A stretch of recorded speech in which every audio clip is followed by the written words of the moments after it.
డబ్బు, అనారోగ్యం, ఉద్యోగం, వ్యాపారం, అప్పులతో బాధపడుతున్నారా? మీకోసమే launch your future program. So Usha, ప్రేమలో పడని వాళ్ళు ఎవ్వరూ ఉండరు. ప్రేమకి వయసుతో సంబంధం లేదు, అందుకే ప్రేమ గుడ్డిది అంటారు. సో ఈ ప్రేమ ప్రేమ ప్రేమ ప్రతి ఒక్కరి లైఫ్ లో ఉండేదే. ప్రతి ఒక్కరి ఏమంటారు, మేల్ కానీ ఫిమేల్ కానీ అందరూ ఆ అనుభూతి నుంచి వచ్చిన వాళ్ళే అన్నమాట. అయితే ఈ మధ్యకాలంలో ప్రేమ పేరుతో మోసం చేసే వాళ్ళు చాలా మంది అయిపోయినారు, అది అమ్మాయి కానీ అబ్బాయి కానీ. సో ఏమంటావు నువ్వు, ప్రేమ పేరుతో మోసం చేసే వాళ్ళకి ఏం చెప్తావు? దాన్ని ఎలా పసికట్టాలి? వీళ్ళు మనల్ని మోసం చేస్తున్నారు, ప్రధానికి తస్మా జాగ్రత్త అనేది ఉంటుంది. నేను దీనికి ఒక బ్యూటిఫుల్ వక్రతుండం మహాకాయం, అసలుకే గణపతి వస్తున్నాడు కాబట్టి వక్రించి చెప్తాను దీనికి. సో ప్రేమ పేరుతో మోసం చేసే వాళ్ళక ఏం చెప్పమంటావు, లేకపోతే మోసపోయే వాళ్ళకి ఇద్దరికీను. సరే, మోసం చేసే వాళ్ళని మనం ఎట్టాగో మార్చలేం. ఇప్పుడు గొర్రె కొసాయోని నమ్ముతుంది, ఫసక్ ఫసక్ ఫసక్ అనేసేసి దాని ఆర్గన్స్ తినాలనుకునేవాడికి నేను ఏం చెప్తా, అరే చేయద్దురా బొబ్బొబ్బొబ్బొబ్బ అంటాడు, ఆగుతాడా? సో మనం ఆ కేటగిరీ తీసేద్దాం, మోసపోయే వాళ్ళకి. ఎగ్జాక్ట్లీ. సో మళ్ళీ వక్రతుండం మహాకాయం లాగా ఆయన తొండం ఎలా ఉంటది, తిరిగి ఎలా ఉంటది, మీకు 3D లో చూపించలేరు కాబట్టి గాడ్ అలా పెడతాడు. సో ఎలా ఉంటది. సో మోసపోయేది ఎవరు? మనమే. జుట్టు తీసుకెళ్లి పక్కనోడికి ఇస్తే వాడు తలకరువి పెడతాడా లేకపోతే జుట్టు పీక్తాడా అనేది ఎవరి చేతిలో ఉంటది? అన్ని మన చేతిలోనే. పీకుతున్నాడని ఎవరు ఏడుస్తున్నారు, పీకించుకునేది ఎవరు? మన సుమన్ టీవీ ప్రేక్షకులు నిజంగా అంటే వాళ్ళు నాకు వచ్చే కాల్స్ కానీ నన్ను నమ్మే పద్ధతి కానీ నాకు చాలా, నా మీద నాకు అంటే నేను ఇంత జీవితంలో చూసి ఇంత పడి, నాకు ఇందాకే వీడియో చేస్తుంటే అనిపించింది మేబీ ఇంత పడటానికి రీజన్ ఫ్యూచర్ లో ఎంతో మందికి ఆ బాధ ఏంటో నాకు తెలుస్తుంది. నేను పడలేదు అనుకో, అందరు చుప్పనాతిలాగా చీర కట్టుకొని మేకప్ వేసుకొని నగలు పెట్టుకొని నేను ఆ స్ట్రాటజీకి వచ్చేదాన్ని. పడ్డ బాధ నుంచి వచ్చే సలహాలు కాబట్టి ఇట్లా ఉంటది. సో నేను అనాలిసిస్ చేసింది ఏంటంటే, రాదా, మనం మోసపోతున్నామంటే సైకలాజికల్ గా మనం అట్లాంటి పర్సన్ అట్రాక్ట్ చేస్తున్నాం. ఇంకొంచెం డీప్ గా చెప్పాలంటే మనకి కొన్ని ప్యాటర్న్స్ ఉంటాయి. నేనే ఉన్నాను, చచ్చడి కొడుచుకున్నాం మన ఒక అబ్బాయితో. సో దీనికి రీజన్ ఏంటి అంటే, నేను అక్కడికి I worked on my self. మనం సేమ్, మీరు కనుక చూసుకుంటే సేమ్ ప్యాటర్న్, సిమిలర్ ప్యాటర్న్ లో మనుషులు మారుతా ఉంటారు, కేటగిరీస్ మారుతా ఉంటారు, ఏజ్ మారుతా ఉంటది, మనం పెరుగుతాము, కానీ సిమిలర్ గా మోసపోతాము, సిమిలర్ గా బాధపడతాము, సిమిలర్ గా ఇబ్బంది పడతాం. దిస్ ఇస్ అ ప్యాటర్న్ నేను గమనించింది. ప్రతిసారి నా లైఫ్ వెనక్కి తిరిగి చూసుకుంటే, ఎస్పెషల్లీ రిలేషన్షిప్స్ లో ఒక అబ్బాయి ఫస్ట్ హస్బెండ్ నన్ను నా వర్జినిటీని తీసుకొని నా శరీరాన్ని దారుణంగా కొల్లబొడి చేశాడు. ఆఖరికి నా ప్రాణం కూడా పోయేంత శరీరానికి నష్టం కలిగించుకున్నాను. తర్వాత 5 ఏళ్ల తర్వాత ఒక రిలేషన్షిప్ లో అబ్బాయితో 3 ఏళ్ళు ఉన్నాను. ఒక 5 years టైం పట్టింది హీల్ అవటానికి. ఇంకొక అబ్బాయి పరిచయం, 3 ఏళ్ళు ఐ వాజ్ లివింగ్. అబ్బాయి వల్ల పరువు పోయింది. ఒక్క దగ్గర శరీరం పోతే ఆడపిల్లకి చాలా ఇంపార్టెంట్ పరువు. నలుగురిలో నగ్నంగా నించోబెట్టేశాడు ఆ రిలేషన్షిప్ లో. దానివల్లే లా చదివాను. మళ్ళీ నన్ను నేను శిల్పం, రాయి, ఉలి పోట్లు పొడుచుకొని చెక్కుకున్నట్టు చెక్కుకున్నాను ఈ 9 ఏళ్లలో. సరే, అదైపోయింది. ఇంకో రిలేషన్షిప్ లో డబ్బులు పోవడం మొదలుపెట్టి ఒక 4 ఏళ్ల నుంచి ఒక 70 లక్షలు, ఆ తర్వాత 24 లక్షలు, ఆ తర్వాత రీసెంట్ గా 4 లక్షలు. అంటే నేను వర్క్ చేసుకుంటున్నాను నా మీద నేను, కాబట్టి తీవ్రత తగ్గుతూ వస్తోంది. కానీ when I look back, pattern ఏంటంటే, మీరు కూడా నేను మీకు సొల్యూషన్ అనాలిసిస్ తో చెప్తున్నాను. నేను ఎందుకు అలాంటి పర్సన్ ని అట్రాక్ట్ చేస్తున్నాను? ఎప్పుడు నన్ను మోసం చేసి, నాకు ఇబ్బంది కలిగించి, నన్ను టార్చర్ పెట్టి, నన్ను విక్టిమైజ్ చేసి, నిస్సహాయ స్థితికి తీసుకెళ్లిపోయి, ప్రేమ కోసం నేను అరువులు చాచి, నాకు అర్హత లేదు, నాకు ఎబిలిటీ లేదు, నేను ఒక డబ్బు ఇస్తేనో, నా శరీరం ఇస్తేనో, నా ఎమోషన్స్ ఇస్తేనో, నా స్పిరిచువల్ ఎనర్జీ ఇస్తేనో, నా సాధన ఇస్తేనో, అంతకుముందు పరువు పోయిందని చెప్పాను చూసి అబ్బాయికి డెత్ కూడా పోస్ట్ పోన్ చేయించాను నేను కొన్ని సాధనల ద్వారా. అబ్బాయికి రావాల్సిన ఎన్నో కోట్ల రూపాయలు, కొన్ని ధ్యానం చేస్తే కనకదార స్తోత్రం, లాట్ ఆఫ్ థింగ్స్. డబ్బులు రావడం పెద్ద విషయం కాదు, రాదా, నా సంగతి తెలుసు కదా నీకు. నేను అసలు డబ్బుకి ఎప్పుడు విలువ ఇవ్వను. సో డబ్బులు కావాలంటే ఇలా వస్తాయి, బట్ మన కర్మానుసారం మనకు అర్హత ఉంటేనే తీసుకోవాలా. నాకు ఇప్పుడు అకౌంట్ లో 638 రూపాయలు ఉన్నా I'm very happy.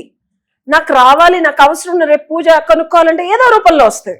Super. So I believe in that. So patterns ఏంటంటే, ఒక అర్హత లేని నన్ను టార్చర్ పెట్టి, నన్ను ఇబ్బంది పెట్టి, నన్ను నలుగురిలో పరువు తీసి, నా డబ్బు తీసుకొని నన్ను ఏడిపించే పర్సన్ అట్రాక్ట్ చేస్తున్నా. ఇక్కడ మీరు గమనించాల్సిన విషయం, వర్సెస్ చాలా బ్యూటిఫుల్ గా నన్ను పోర్షియాలో వచ్చి డేట్ కి తీసుకెళ్ళే వాళ్ళు కూడా ఉన్నారు. వాళ్ళంటే ఇష్టం ఉండేది కాదు, వాళ్ళతో మాట్లాడాలనిపించేది కాదు. ఆ బల్బ్ ఉంటది కదా, ఈ పిచ్చిదాని అని నా ఫ్రెండ్స్ అనేవాళ్ళు.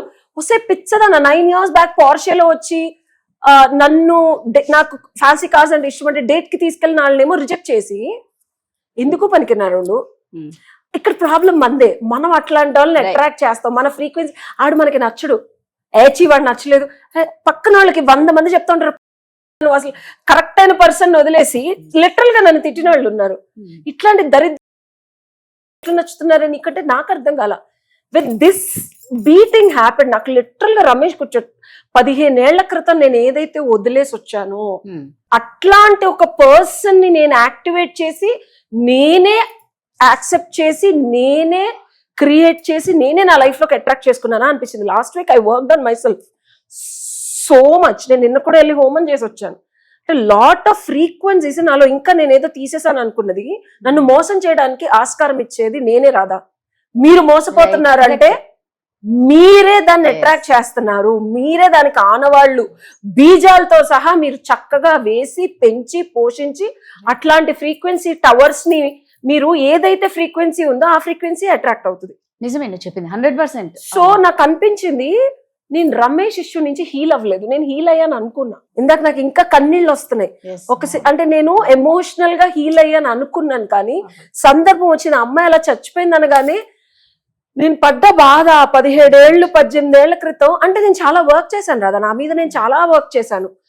సో హీల్ అయ్యాను అనుకుంది. మనం అనుకుంటాం ఒక రిలేషన్షిప్ నుంచి బ్రేకప్ అయిపోయింది మనం హీల్ అయ్యామని. ఎప్పుడైతే నువ్వు హీల్ అవ్వలేదో సిమిలర్ ప్యాటర్న్ ఉన్న మనిషిని అట్రాక్ట్ చేస్తావు మళ్ళీ అదేలాగా. అంటే సేమ్ గా ఉండదు, డిఫరెంట్ ర్యాపర్ వేరే ఉంటది, చాక్లెట్ ఒకటే లోపల. మనం అనుకుంటాం ఈ పర్సన్ అలా లేడు కదా, అలా చేయడు కదా, గౌరవిస్తున్నాడు కదా, వాట్ ఎవర్ కదా, ఇది కదా అది కదా అని. But end of the day నువ్వు ముందుకెళ్లే కొద్దీ సేమ్ అదే విక్టిమ్ మెంటాలిటీ. రమేష్ అసలు నేను పక్కన కూర్చున్నాను కూర్చోద్దనేవాడు. ఈ అబ్బాయి కూడా అంతే, అసలు మాట్లాడు, పట్టించుకోడు. అసలు డబ్బులు నేను తినటానికి లేదన్నా నీ సావు నువ్వు సావు అయితే నాకేంటి అనేవాడు. రమేష్ కూడా ఏమి ఇచ్చేవాడు కదా. So still attracting the same. ఇంకా డీప్ గా వెళ్తే ఇది చాలా సీక్రెట్ అండ్ సొల్యూషన్. నా రిలేషన్షిప్ విత్ మా నాన్నగారు ఆయన ఏం చేసేవాళ్ళు కాదు, మా అమ్మగారే అన్ని చూసుకునేవాళ్ళు. ఇట్ డజంట్ మీన్ నాలాగా ఆవిడ వర్క్ చేసేది కాదు, ఆవిడ చీట్లు వేసేది. వచ్చే అద్దె డబ్బులు మాకు మా నాన్న ఏం సంపాదించకపోయినా అసెట్స్ ఉండేవి. అప్పట్లోనే మా తాతగారు 3 అంతస్తులు కట్టించారు 1940s లో, రియల్ ఎస్టేట్ అద్దులు వచ్చేవి. సో అద్దుల్ని మేనేజ్ చేసి చిట్లు వేసి she is the financial planner and the head. నా చదువు కానీ బంగారానికి కానీ. మా నాన్నగారు అసలు బేసికల్ గా ఈ హ్యాపీగా ఒక రాజుగారు లాగా ఆఫ్ కోర్స్ హ్యాపీగా తింటారు ఉండేవాళ్ళు. డాడీకి అమ్మే డబ్బులు ఇచ్చేది. It doesn't mean he's not worthy enough. అంటే నా చిన్నప్పుడు చిన్నపిల్లలు అండర్స్టాండింగ్, ఓహో నానేం చేయడు, అమ్మే అన్ని చూసుకుంటది. సో నాన్న ఎలా ఉన్నా తిట్టినా కొట్టినా అమ్మ యాక్సెప్ట్ చేస్తుంది. ఒక ఐడల్ ఫిగర్ ఆఫ్ అబ్బాయి ఏంటంటే భార్య అనేది ఎప్పటికీ విక్టిమే. ఆయన ఎమోషనల్ షిట్ కి ఆవిడ గోత్రు అవ్వాల్సిందే. ఎన్ని జరిగినా ఏం జరిగినా భరిస్తూ ఉండాల్సిందే. క్వశ్చన్ చేయకూడదు, అడగకూడదు ప్రేమ కావాలని. సో నాకు ఆ ప్యాటర్న్, నేను ఎంత వర్క్ చేసినా మా డాడీతో రిలేషన్షిప్ ఇంకా శకలాలు ఆనవాళ్ళు ఉన్నాయి. So I'm still working on it. దానికి సొల్యూషన్ ఏంటంటే, so we need to look into the source. నేను ఎంత ఫర్గివ్ చేసి 15 ఏళ్ల నుంచి మా నాన్నతో I have a beautiful relationship. అసలు మొహాలు చూసుకోలేను. I applied distinctions and I went into deeper version. మోసపోతున్నాము, మిమ్మల్ని ఎవరూ మోసం చేయలేరు. మీరు మోసం చేయడానికి రెడీగా ఉండి కమాన్ నన్ను మోసం ఎంకరేజ్ చేసి వెల్కమ్ చెప్తున్నారు. ఆ ఫ్రీక్వెన్సీలో మనం ఉంటేనే మోసం చేసే వాళ్ళు మనకి నచ్చుతారు. గుర్తుపెట్టుకోండి, సీక్రెట్ చెప్తున్నా. మోసం చేయనోడు నచ్చడం, నీకు ఫీలింగ్స్ రావు. వాడు 100 కోట్లు ఇస్తానే అరిచి బాబు వద్దంటావు. మోసం చేసేవాడే నచ్చుతాడు. ఆడితో మాట్లాడితే చాలా ప్రేమగా ఉంటది, హాయిగా ఉంటది, సుఖంగా ఉంటది. ఆడు తిడుతున్నా బాగుంటది, కొడుతుంటే ఫిర్లు కొట్టాలనిపిస్తుంది, కానీ చాలా సమ్మగా ఉంటది. బాగా మిస్ అయిపోతున్నాను అనిపిస్తుంది. ఎందుకంటే లోపల కమాన్ నేను విక్టిమ్ని, నేను ఇంకా బాధపడాలి, నన్ను ఇంకా. సో ఇది నాకు అర్థమైంది. సో ఇది పోవాలి అంటే కొన్ని మెడిటేటివ్ టెక్నిక్స్ ఉన్నాయి. సో నేను 70 లక్షల నుంచి ఆఖరికి 4 లక్షలకు వచ్చాను. స్టిల్ ఇంకా 0 నలిఫై. ఇంక నేను గణపతి పూజ నుంచి నో రిలేషన్షిప్ ఫర్ నెక్స్ట్ నా బర్త్డే వరకు I'm going to work on my self. So అది నలిఫై చేసుకోవచ్చు. బట్ డోంట్ థింక్ ఒక్క రోజులో ఇట్లా అయిపోతుంది. It's a process. ఎస్, ఖచ్చితంగా. సో ప్రధాన సో ఎవరికన్నా ఇట్లాగా బయటకు రాలేకపోతే డూ డెఫినెట్లీ కాల్. ఉషని కాంటాక్ట్ అవ్వండి, బ్రహ్మాండమైన సొల్యూషన్ ఇస్తుంది. Thank you.